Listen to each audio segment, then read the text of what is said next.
두 번째 시간인데요. 이번에는 이제 지금 우리가 형사소송법의 수사편 하는 건데, 그 수사의 의미가 뭔지 그 부분에서 한번 좀 보도록 하겠습니다. 수사라는 것은 이제 범죄 사실 확인하는 거죠. 범죄 사실 확인하는 거. 그 실체법, 형법이나 특별법에 처벌 조항이 있는데, 그 누가 처벌 조항에 해당하는 행위를 했는지, 사람을 살해한 살인 사건이 발생했으면은 그게 형법 250조에 사람을 살해한 이렇게 돼 있는데, 그러면은 누가 그 사람을 살해했는지 육하원칙에서 확인하면서 증거를 수집하고 진술도 듣고 이런 것들이 이제 수사가 되겠죠. 그러한 부분들이 있습니다. 그래서 보면은 그러면 우리가 모든 거를 수사를 했으면 그것을 이제 문서로 정리해 놔야 되잖아요. 문서로 정리해 놔야 되는데 어떻게 정리해야 될지 그 문서로 정리된 거를 거꾸로 생각하면은 문서로 정리된 그 내용을 확인해 나가는 절차, 그것이 이제 수사가 된다. 형사소송법 254조에 보면은, 형사소송법 여기 254조, 254조에 보면은 공소제기의 방식과 공소장 이렇게 되어 있네요. 공소제기의 방식과 공소장 이렇게 되어 있죠. 공소제기는 검사가 하는 건데, 검사가 하는 거죠.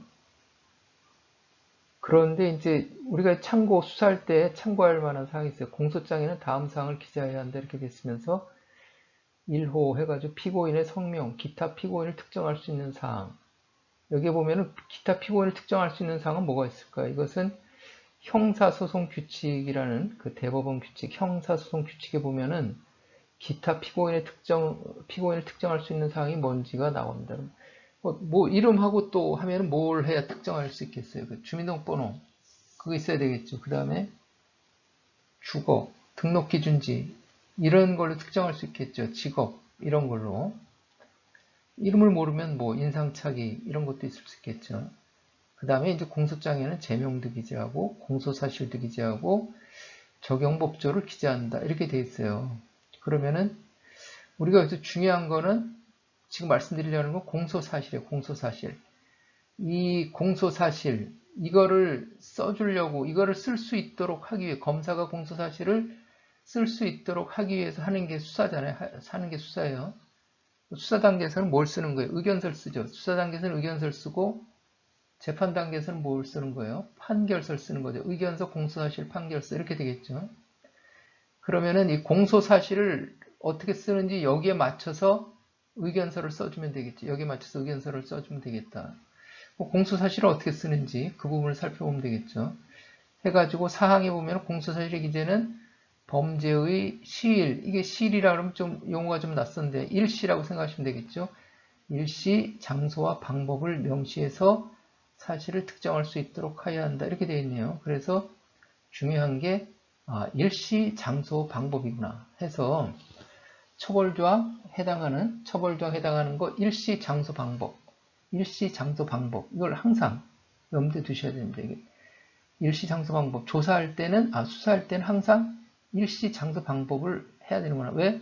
명시해서 특정하도록 되어 있으니까. 그러면 일시, 장소, 방법만 가지고는 좀 부족할 수 있겠죠. 일시, 장소, 방법, 대상 뭐가 대상이었는지, 결과는 어땠는지 그런 것도 좀 나와야 되겠죠. 해가지고 일시, 장소, 방법, 대상, 결과 이게 이제 조사가 돼야 되겠다 해서 이렇게 해서 이제 그럼 동기 우리가 육하원칙 하면은 언제 어디서 누가 무엇을 어떻게 왜 하는 그 동기가 있어야 되는데 여기는 보니까는 일시장소 방법 동기를 명시하라는데 동기가 빠져 있네요. 그렇죠? 동기가 빠져 있어요. 그래서 그 행정사범 일반 형사건도 마찬가지지만 행정사범에서는 범죄의 동기는 기재하지 않습니다. 원산지를 거짓 표시하면 그걸 처벌하는 거지 원산지를 왜 거짓으로 표시했는지는 그 의견서 사실은 기재할 필요 없어요.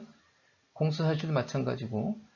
그럼 범행 동기에 대해서는 안 물어보나? 그게 아니라 이제 범행 동기는 행정사범 같은 경우에 일반 형사사범도 마찬가지고 피의자 신문 조서에는 기재하지만 범죄 사실에는 기재하지 않는다. 이렇게 되어 있는.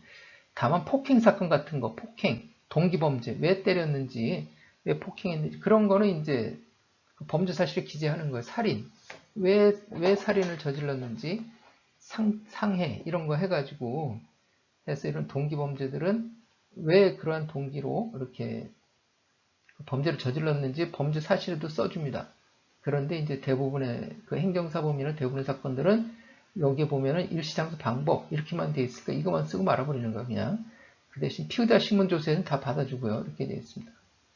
그렇게 돼 있고 범죄 이렇게 돼 있네. 범죄 이렇게 돼 있는데 그럼 범죄란 뭔가 이렇게 범죄란 처벌조항에 해당하는 행위를 하는 거. 처벌조항에 해당하는 행위를 하는 거.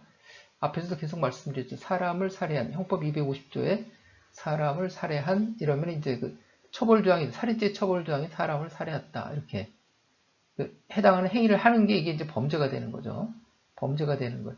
범죄라는 처벌조항이 있고 사람을 살해한이라는 처벌조항이 있고 누가 거기 진짜 사람을 살해했으면 거기 처벌조항에 해당하는 행위를 했으니까는 이것이 바로 범죄가 되는 것이다. 이렇게 돼 있어요. 그래가지고 이 처벌조항이라는 처벌조항이라는 용어를 형법 이론상 용어로는 구성요건이다. 이렇게 표현해요. 앞에 이제 구성요건 하면 잘 와닿지가 않으니까 범죄 구성요건이다. 범죄자를 갖다 붙이면 좀 더 쉽게 이해가 와닿겠죠. 해가지고 처벌조항을 범죄 구성요건이다. 사람을 살해한 이것은 그 살인죄 범죄 구성요건이다. 그래가지고 여기서 해당하는 행위를 했다 그러면은 구성요건이니까 이제 구성요건에 해당하는 행위를 한 거죠. 구성요건에 처벌조항이라는 구성요건에 해당하는 행위를 했다.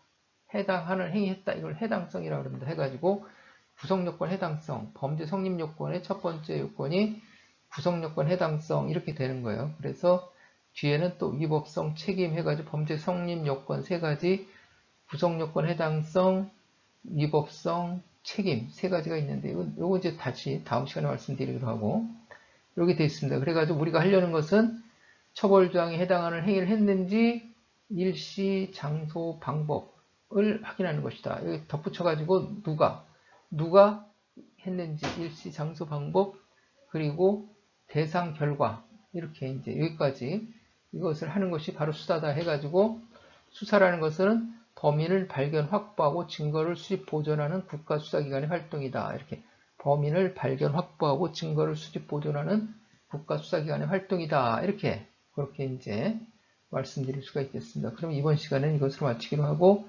다음 시간에 그 범죄 성립 요건에 대해서 말씀드리도록 하겠습니다. 자, 마치겠습니다. 수고하셨습니다.